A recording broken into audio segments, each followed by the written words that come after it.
welcome back to another edition of Civil Discussion on GNAT-TV. I'm Andrew Mckeever, the news director at GNAT-TV's News Project. It's a pleasure to have you back again for another edition of our show with co-host Don Keelan. Don, great to have you back here in the studio. Same, thank you. Today is Wednesday, January 25th, and we are really pleased to have with us today two guests that we had on a program 2 years ago, back in March of 2021. That seems like a long time ago. But Shanna Ratner and Daniel Pipes are two members of the Franklin County Alliance of Braver Angels. Many of you may have heard of Braver Angels. It's a national organization that started in 2016 that brings together, attempts to bring together anyway, conservatives and progressives on equal terms to understand the differences and find common ground. Daniel and Shanna helped organize the Franklin County Alliance, which I believe, and correct me if I'm wrong, is still the only one Braver Angels Alliance in the state of Vermont. Is that the case? Well, we can get into that a little more as I think we can answer that as we get into as the we questions. go along. All right. Sure. Anyway, like I said, we had him on 2 years ago for a program. It was so interesting. We wanted to bring him. I've been wanting to bring them back ever since. So, Daniel, Shanna, welcome back to GNAT. Great to have you here. Thank you for making the time for this conversation. And I guess just to get us started, I thought I'd ask, how have things been going for your group since we last talked back in 2021? Is the group still meeting regularly, growing, evolving? What's going on? Things have been going well. We do still meet on a regular basis. We meet every quarter. We have some new members who've joined us, both some new red members and some new blue members. We have some different represent a younger age is a lot of fun.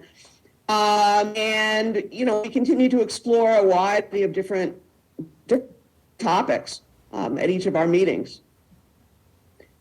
The other thing that we've done since we spoke was we had in September, we had our Franklin County Alliance hosted a session for others throughout the state of Vermont who were interested in Braver Angels, and we did a little mini training as part of that session, and we explained what we do in Franklin County, and we had about 55 people come to that, which was fabulous in St. Albans. And Dan, you want to talk a little bit about the outgrowth of that? Yeah, that was really an exciting opportunity that we had, and in that instance, we were meeting a little more than quarterly because we had to prepare for it. It was a little outside of what we normally do, but we have two groups who are right on the cusp of forming alliances in the Chittenden County area, and interestingly, neither of them are specifically located in Burlington. But I think one's in Essex and one is in Charlotte. Thank you. So we're really starting to see them, and it's not. I mean, we'll take a little bit of credit for starting the interest in that, but we have a new state coordinator, a gentleman whose name is Lincoln Centers, and he's done a great job bringing these groups online and starting them to get them going. So we're very excited about the possibility of similar groups throughout the state, and we've been continuing to try to seed those groups. Daniel, is Lincoln working down here in southern Vermont, or right now just in northern Vermont, northwest? Lincoln's located in Montpelier, and he is the statewide coordinator. So if there's any interest throughout the state, he is the person to contact. Before the show, Shanna was mentioning to us your events that you're going to have in Charlotte, and you talked about developing skills right.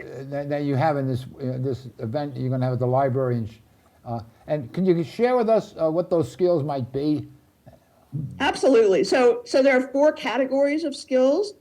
The first are tone setting skills. I'll tell you the categories, then I'll go back and tell you some of the skills. The second set are listening skills. The third set are speaking skills. And the fourth set are skills for what to do when the conversation starts to go south.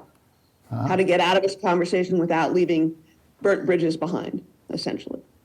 So tone setting skills are really about how you invite someone into a conversation, particularly if you want to have a conversation that you think might be thorny, where you think there might be differences of opinion. People don't respond well if they're ambushed. If you just say to them, I want to talk to you about blah, blah, blah, right? And you start talking at them. They do a whole lot better. We do a whole lot better as a species if we're invited, if we're asked for permission, right? Would it be okay? I'd be really curious to know your opinion about thus and so. Would you be willing to talk with me about that? All right? That's respectful. Then the person you're talking to has the option of saying sure, or really not. No thanks. I'd rather not. Okay? And then once they commit and say sure, then you've got something to work with. So asking that permission is really important. Acknowledging where you're coming from is really important. Saying, I'd like to talk to you about this because, I have a fairly progressive position on this issue, and my sense is you have a pretty conservative position, and I'd like to learn more about that, right? So acknowledging up front who you are and not pretending to be something that you're not. And then another piece of this puzzle is offering something about your perspective that doesn't make you entirely comfortable. I have a pretty progressive position on this, but there's part of that stance that I'm not happy with. It doesn't sit well with me, and I'm wondering if I listen to you, if maybe I could find a better way to address my concerns about my side, as it were, right? So again, exhibiting and illustrating to the person you're going to be talking with that you're not set in stone.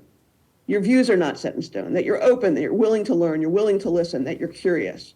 So that's, in summary, what tone setting skills are. And it's surprising how seldom we actually use them and how important they are in getting off on the right foot. They're not hard, right? You just have to be mindful and actually use them. The second set of skills are listening skills. And, they're basically about being able to indicate to the other person that you're hearing what they say. So paraphrasing what someone says to you. Okay, it sounds to me like you're saying such and such and such and such, and giving them a chance to say, yeah, no, that's not what I said at all. You totally misheard me, right? But giving that opportunity for that ground truthing. And then the second piece that's really hard for people is asking real questions from a place of curiosity. This is one of the hardest skills, as far as we can tell, pretty much across the board. We have a tendency, and our culture supports it, to ask questions, A, to hear ourselves talk, B, to get the answer we expect, C, because once you've said 2 words, I want to jump in and answer that question I just asked you. Right? I'm really not interested in what you have to say. I'm interested in what I have to say. Well, that's not skilled listening, right? Skilled listening is conveying that I really care about what you have to say. I'm interested in what you have to say, right? And so that means I have to ask you a question that's coming from a place of curiosity, not from a place of judgment, right? And again, our tendency when we're defensive, when we feel like we're talking to someone who may not agree with us, is to say, how could you be such an idiot in one way or another, right? I don't understand how you could be such an idiot. Well, that's not a great way to ask a question if you want a decent open answer, right? So it's more like, how did you come to think what you think? What is it in your experience that led you to that position? I'm curious, right? So I won't go through every skill in detail, but you get an idea, right? And then the speaking skills have to do with, first of all, speaking for yourself, right? Saying, this is what I think, as opposed to this is the way the world is. And, things like I'm concerned about this or that happening in our world, rather than this is what's going to happen. I know you liberals, you're just going to take away all our gun rights. Okay, wait a minute here, right? Pause. Maybe there's some distance between where we are today and that conclusion, right? So to be able to speak and say, I'm concerned that gun rights might disappear, and I'm also concerned about gun violence or whatever it is, right? But being able to state your concerns without then drawing some ultimate conclusion from them, which pretty much is a conversation stopper. And another piece is to be able to say, look, I disagree with you, but I agree with you about this part. I disagree with you about this part, but I agree with you about that part. And that's a lot of what happens in our dialogues. I mean, Dan, you want to speak to that a little bit? We see that a lot.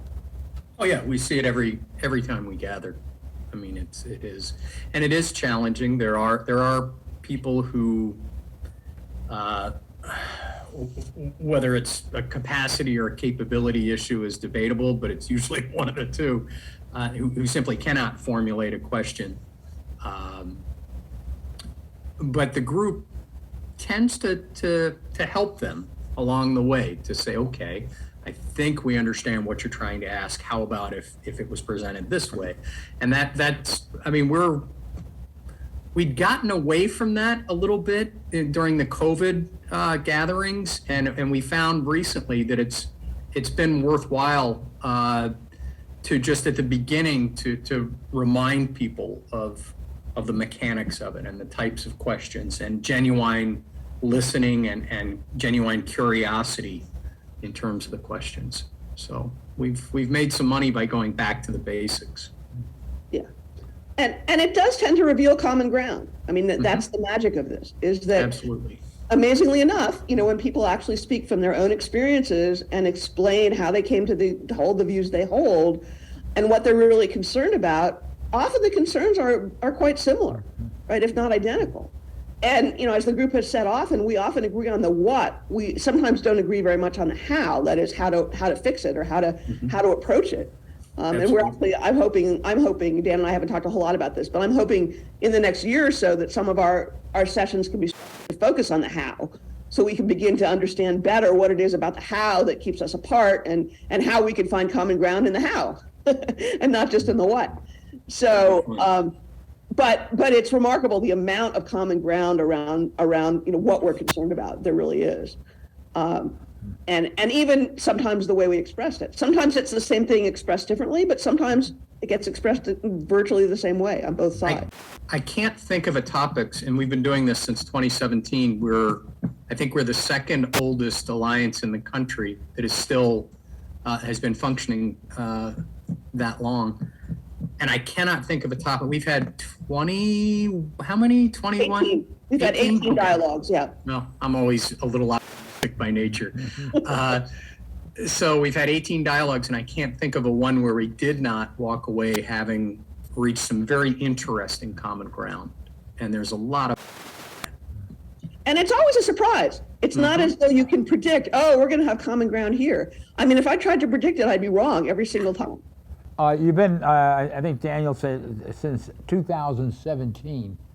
And I'm just curious, why we haven't had a chance to have Braver Angels down here in southern Vermont, number one. And the second question is, I gather you don't go out and help municipalities and nonprofits who are going through difficult times in communication. I was very disappointed the other day to read that in Calais, Vermont, the 5 members of the select board will not run again. The town clerk is leaving and the town highway person is leaving, in part due to what the way they've been treated publicly and communications and so forth. And of course, in Chelsea, Vermont, 4 of the members of the 5 in the select board up and quit. Again, because of dialogue, because of the way people were communicating. And I believe there's something going on in Norwich. I'm not 100% sure. But I see that, I do a lot of nonprofit work throughout Vermont, and I see it among many boards, the difficulty they have in communicating. So I want to correct something, Don. I don't think I said that we don't. I think what I said is we have a limited bandwidth for responding because we're all volunteers. Yeah. So, we do our very best. I mean, I have responded to hundreds of calls since 2017 from different parts of the state, people who want more information on Braver Angels, want to know how to get started. I've tried to make myself available. Lincoln certainly tells me, as I mentioned to you, that he's putting about 20 hours a week of volunteer time into Braver Angels. And this is a guy who's got 3 kids, a wife, a business. This is a lot to take on top of that. So, it's not that we don't want to respond, and it's not that we don't try our best. It's that we just have limited resources. What we would love to have is more people volunteer to become ambassadors for Braver Angels so that every time a community contacts us and wants to know more, there's someone we can send down to introduce them to run a program. We would love to have more trained moderators so that whenever a community wants to hold a workshop, there's someone who can help them do that. And I should say that prior to COVID, I did go to Rutland. We were invited into Rutland, and we did hold a workshop in Rutland, a Braver Angels workshop. So, as well as a workshop in Essex, as well as a workshop in St. Albans. So, and Jericho, right? And we've done several actually on Zoom, I even forgot about. And we've held our little alliance trained itself up to be able to hold our own skills workshops online. And we've had people from around the country join us. So I think we've done that 4 times, maybe, Dan, is that right? I think that's right. Sounds right. So I mean, and that's on top of our quarterly meetings. So I don't want this to come across at all as though we're not available or accessible or we don't want to offer support. We very much do. It's just that we have limited bandwidth. Oh, yeah. Right? You understand where I'm coming from. Yeah, no, I do. And I appreciate that you see the need. Yeah, and I would say to you that, Braver Angels is a national organization, so that if you and the groups go to braverangels.org and you pay your whatever it is, $12 for a year to become a member, which, really ought to not bankrupt anybody, you will have access to many, many trainings and many, many resources that are available at the national level that you can then, bring into your community and use. And it's not just national, there are regional organizations. We're tapped into New Hampshire alliances, and there are quite a few assets, quite a few courses that are pretty much canned and ready to go, and they're put on by alliances throughout the country. So there are a lot of opportunities. Yeah, there's a lot you can do by Zoom. There's also Braver Angels sponsors one-on-one conversations. So if you're a member, you can sign up to have a conversation with someone of a different race, or to someone of a different political background, or someone of a different age group.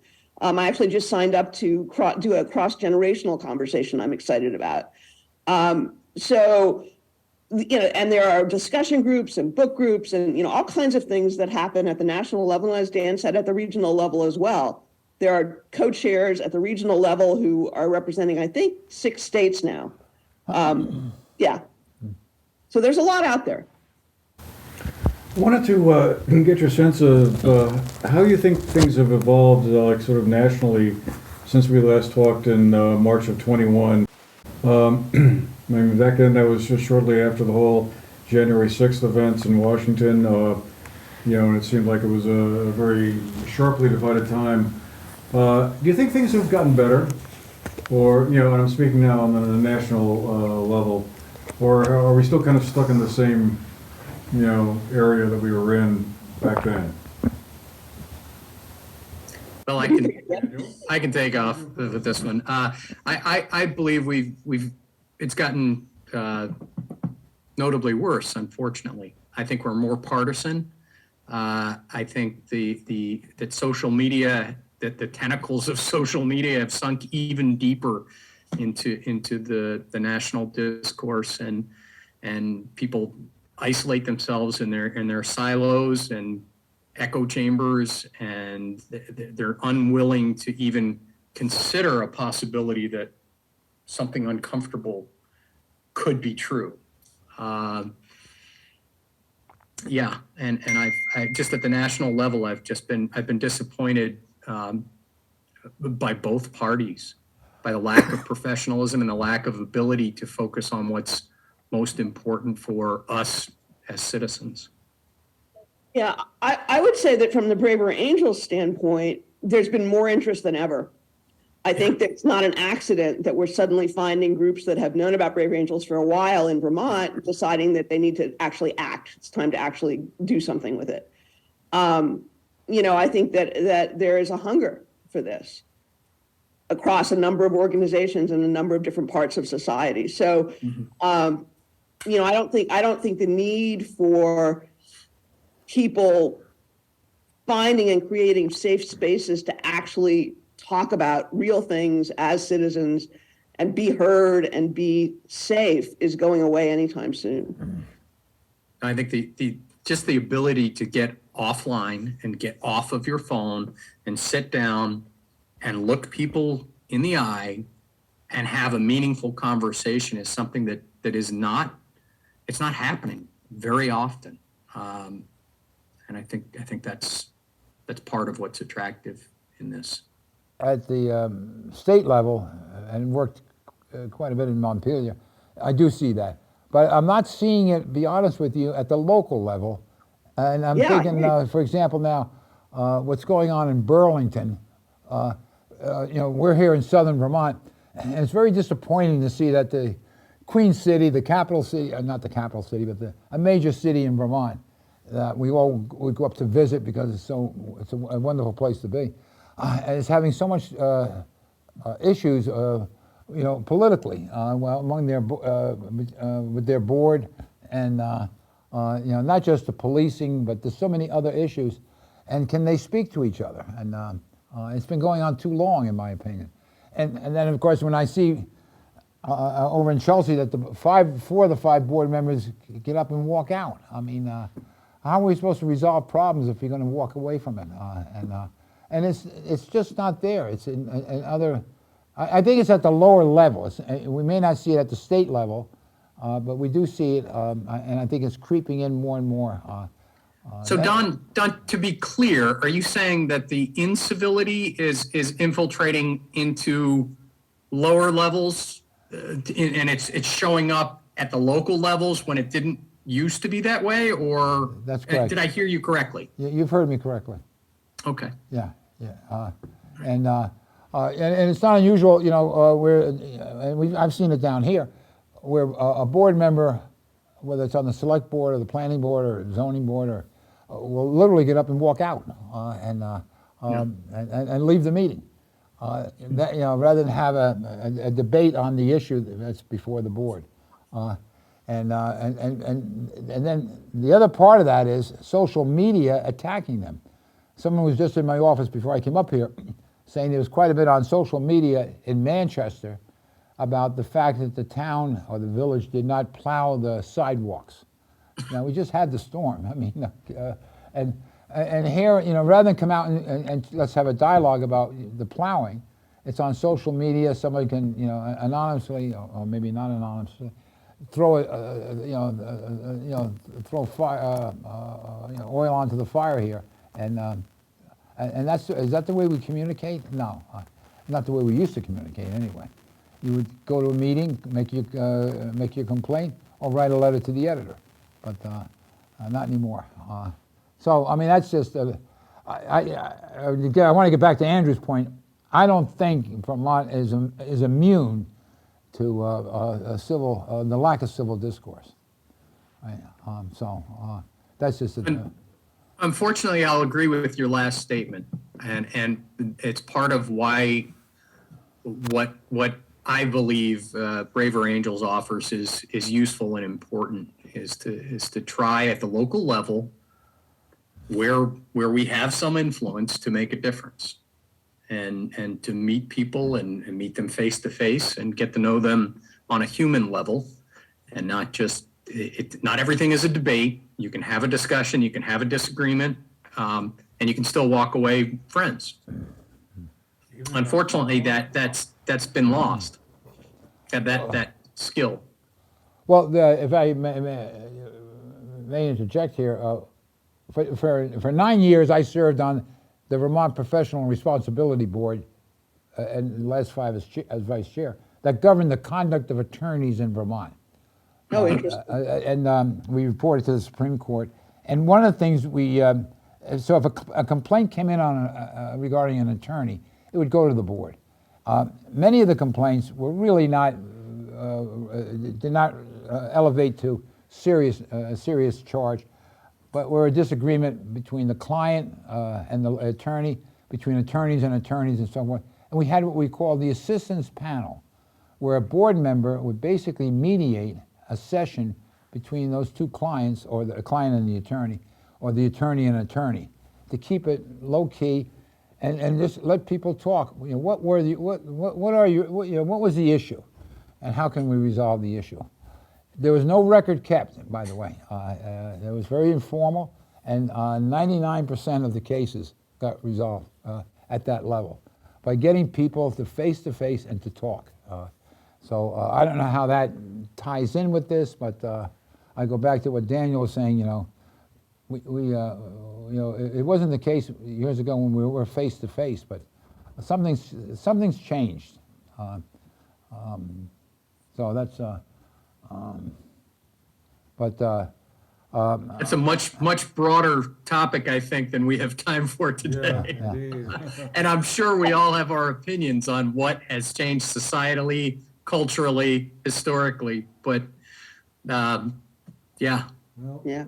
maybe that's. I will say that in general, that one of the things that we do in Braver Angels, that we try to do, is to help people get comfortable being uncomfortable, right? So that they don't have to walk out, so that they don't have to snort, or kick the table, or, otherwise express through their body language some incredible discomfort. We work with people so that they can understand that it's okay to be uncomfortable. You can hear things that make you squirm inside, and you don't have to react to them. You can just take them in, acknowledge their existence, and then figure out what you're curious about within that. And kind of get over your own reactivity, get over your own fear, right? And I think that is a skill. That's what makes this work. Is people aren't good at it. None of us are good at it.